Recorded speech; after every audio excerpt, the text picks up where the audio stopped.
and to sense that people were gassed in the gas chambers and put in those ovens and burned, and the smoke went up day after day after day.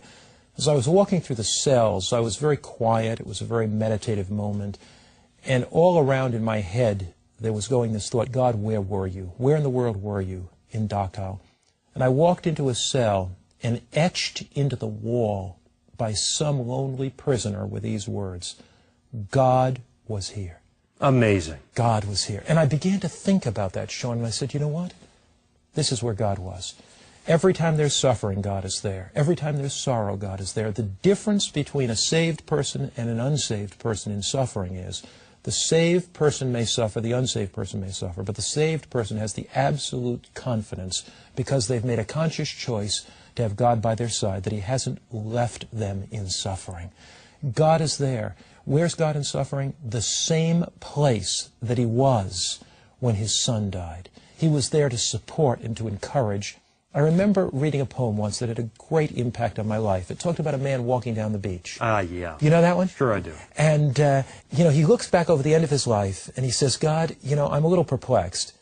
On the sands of time, there are always two sets of footsteps, mine and yours. And God, I went down in some valleys and there were two sets of footsteps, mine and yours. I went up in mountains, there were two sets of footsteps on the sands of life, mine and yours.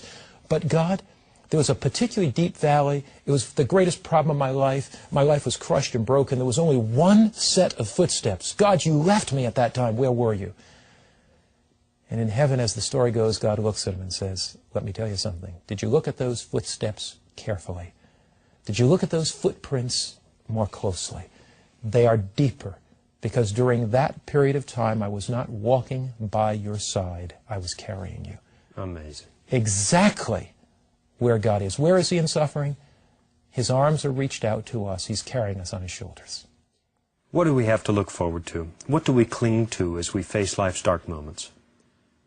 If one is an unbeliever, they wrestle with that question.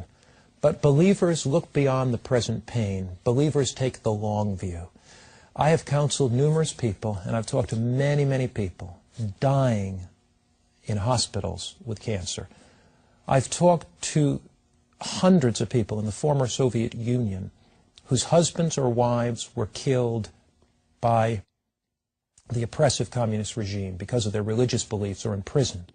I've talked to people in Rwanda who lost their loved ones in the genocide. And Shawn, these Christians have an optimistic, buoyant spirit, because they believe that there's a new heavens and a new earth. They believe that Jesus will come again. They believe the words of 1 Thessalonians chapter 4, verse 16 and 17 that say, the Lord Himself shall descend from heaven with a shout, with the voice of the archangel and the trump of God, and the dead in Christ will rise first. Then we which are alive and remain shall be caught up together with them to meet the Lord in the air. The great hope is that Jesus Christ is coming, that all of the sorrow, all of the suffering, and all of the death will be over. Mark, we've run out of time, but thank you so much. Thank you so much. You know, sometimes when the question of suffering is raised, some skeptics almost seem to think they've caught the Christian church by surprise with the discovery that our world is not a perfect place. But even a cursory glance through the Bible reveals a people who are well acquainted with suffering. Far from pretending that suffering doesn't exist, the Bible addresses it with an honesty that is reassuring. And the promise of God is this, found in Nahum 1 verse 9. What do you imagine against the Lord? He will make an utter end. Affliction shall not rise up the second time. God, you see, has a concrete plan to secure the eternal happiness of the universe. And right in the middle of that plan, we find the cross of Christ, a startling reminder that God has not chosen to distance Himself from our troubles. Speaking of Jesus hundreds of years in advance, the prophet Isaiah